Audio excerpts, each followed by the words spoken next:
I was listening to Jesse Miller of the Crow's Nest. He does these live streams.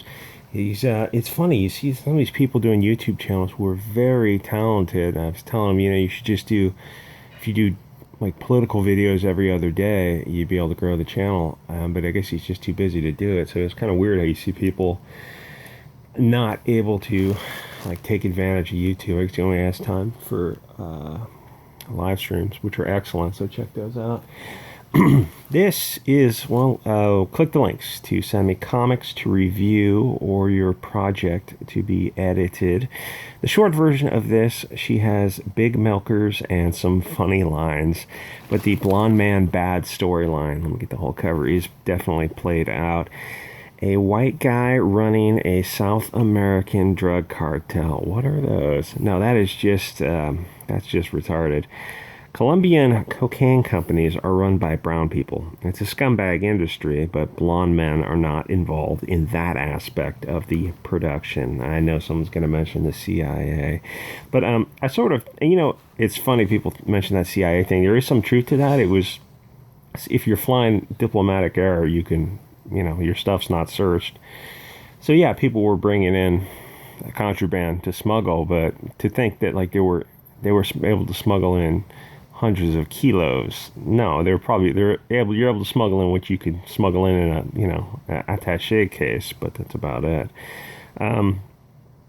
I sort of think that this would make a good movie. It sort of has a light-hearted James Bond meets Jewel of the Nile, if that doesn't date myself. You have a beautiful woman being chased around a jungle and ballroom auction scenes with everyone dressed up.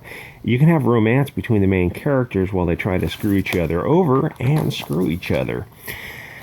Northcott is a fun, silly writer, and I don't know how much control she has over the elements of the story. I suspect not much, or else she would I don't know if get fired or just not get hired.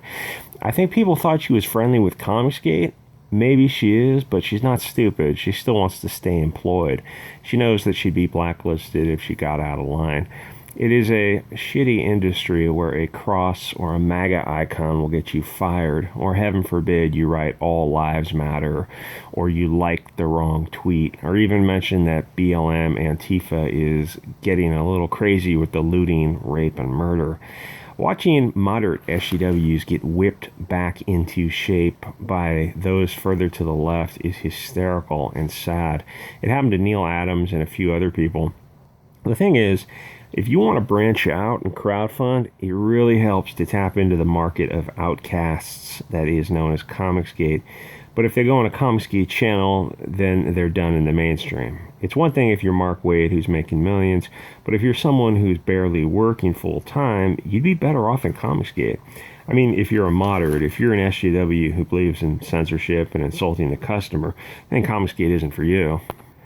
They could start their own network, in theory, but in practice, listening to them on YouTube is painful. It's non-stop virtue signaling about the latest nonsense. A bunch of them have tried to make channels, but they have to be so careful not to offend the latest purse puppy cause that it's not worth listening to them.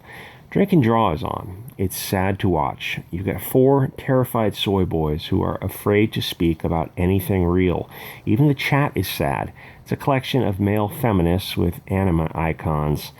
How women get wet for soy boys is absolutely beyond me. I better skip that part about open borders and what is a turn on to soy sisters. Anyway, my point is SJWs don't seem to be having fun. They will burn their own businesses down just so they can not give you what you want. Then when you start your own industry, they'll try to shut it down because they are petty, spiteful bitches. But this comic is fun. It's just the ridiculous aspect of having the white guy moving product. It would be hysterical if it was a Colombian cartel and everyone was speaking Spanish. But you won't see that level of reality in mainstream comics. That's why you'll see white motorcycle gangs so often, or evil blonde business tycoons. At the most, they will show mixed criminal gangs, which is pretty rare. You saw how Kickstarter treated Mike Miller with Lonestar. He showed what gangs actually look like.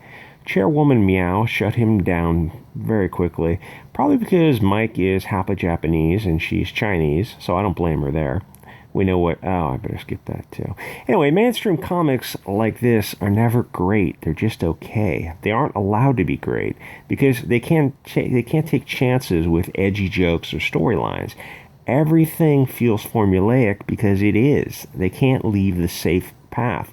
The ballsiest comics I've read lately were Ironsights and Lonestar. They showed real people talking like real people. Real people can be assholes. If I had free speech on YouTube, I wouldn't be saying developmentally disabled bundles of sticks or struggle snuggle. And I am a super nice person who just sounds like an asshole. How do you think not nice people actually talk?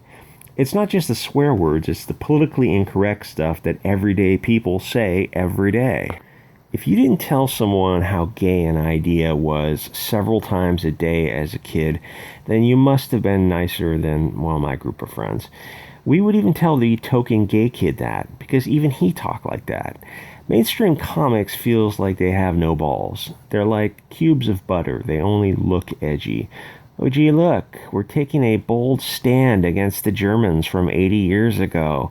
Stunning and brave, you pussies. This comic had a little drug humor, but it should have had more. They're practically swimming through, this is going to be an awkward phrase, white powder.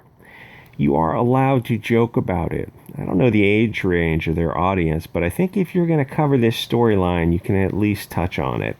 I think Northcott could be funny if they allowed her some freedom. I mean, funny for a woman. I was telling a female comedian on Twitter how unfunny women are, and every response from her proved my point. But Northcott is funny for a girl. She should join Comicsgate and let her hair down. I'm sure if she is listening, she will rush right over. Woke comics has to follow some rules that really put a damper on any excitement. They got to make these South American locals downtrodden and oppressed little brown people being forced to produce drugs for the white devil. At least Amy Schumer in Snatched took some risks. She showed the men sitting back while the women did all the work, which is how it is in many crappy countries. But that move upset some land whale feminists who thought that she should keep her big fat nose out of the issue. Speaking of which, if you're in the public eye, how can you let yourself get fat? You're a wealthy actor. You can have your meals delivered daily, or at least have the discipline to control yourself. Seeing Lena Dunham and Schumer turn into blimps is disgusting. They are paid to be good looking. I mean, they'll never be good looking, but at least they can be lean. All you have to do is not stuff your face. How hard is that? And that goes for YouTubers. If you're in front of the camera, try not to look like you eat fried chicken at 3 a.m. If you're fat, please keep the camera turned off. It's even worse when fat YouTubers eat on camera. Gross. I get the feeling that Blake isn't quite woke enough for mainstream comics. She doesn't have the hatred for blonde people like her peers. They have a Paris Hilton type socialite, which is kind of weird because she was popular over a decade ago. The Kardashians then took over, but they're not people of the light, so woke comics don't know how to treat them. Light-skinned Middle Easterners confuse them. That's why they stick with blondes and redheads, because they are firmly white, except for the Irish. That's why comics feel so forced. Only in comics will you see so many blonde antagonists. If you see a little black girl, she's going to be a genius. If you see a blonde, they are going to be a Nazi. Anyway, the Paris Hilton character is, of course, evil, because she's white. What did you expect? But she did have some funny lines. The blonde soldier has the size of his head shaved, but you always can see his blonde hair. Dude, enough, we get it. But he also has some good lines where he holds up a computer mouse explaining that the computer was destroyed. But imagine how much funnier it would be with a little Spanish guy doing a "boss, de plane" voice. Better run that by Canales and JDA to see if that's allowed these days. Okay, so the end of the comic. There's girls' power stuff, but it's a girl comic, so kind of what did you expect? I don't have a problem with the girl power stuff, unless it's just absolutely insane. But, this is a chick-led comic. You're going to have some of it. It's only when you have to put other characters down to elevate your own characters. You don't need to do that. You can have you know, judge somebody by the quality of their enemies. You can have competent enemies. You can save yourself weight, come back, baby, I can change. Oh, come on. Some of that is like, like I said, she's funny, but it's trite, overused, hyperbole, hackneyed phrases, stuff like that. Yeah, you got to be really careful with them. They've got to be hysterical, and I can change. Give me another chance. Nah, that's too much. Too much. Oh, what was this about? Detective Comics. Oh, so this was, I thought, so it was 144 pages for $10, and I thought, oh, that sounds pretty cool. If you like Batman, who doesn't? And then I saw the stories by idiot, idiot, idiot, idiot, idiot. I'm not familiar with him, but I assume the rest of them are probably idiots too.